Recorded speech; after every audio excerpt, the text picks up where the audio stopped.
വിവാഹ സമയത്ത് കെട്ടിച്ചു വിട്ടതിൻ്റെ പ്രാരാബ്ദം അച്ഛൻ പറയും. സ്ത്രീധനം കൊടുത്തിട്ടുണ്ടെങ്കിൽ അതിൻ്റെ കടബാധ്യത പേര് നടക്കുന്ന സഹോദരൻ്റെ വാക്ക് കേൾക്കണം.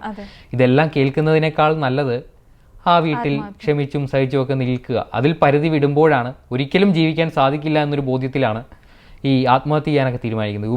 വിഭജികയുടെ കാര്യത്തിലും ആ ഒരു പൊടി കുഞ്ഞിനെയും കൊണ്ടാണ് അവൾ മരണത്തിലേക്ക് പോയത്. അവിടെ ഒരു ഭർത്താവ് തന്നെയാണ് അതിലും പ്രതി. ഇപ്പോൾ ഇവിടെ സംഭവിക്കുന്ന കാര്യത്തിലും സതീഷാണ് ഇതിനകത്ത് പ്രതിസ്ഥാനത്ത് വരുന്നത്. സതീഷ് മാത്രമല്ല, നമ്മൾ പറയുന്നു ആ കുട്ടിയുടെ അച്ഛനും കുടുംബം അടക്കം ഇവളെ മരണത്തിലേക്ക് തള്ളിവിട്ടതിൽ പ്രധാനികളാണ്.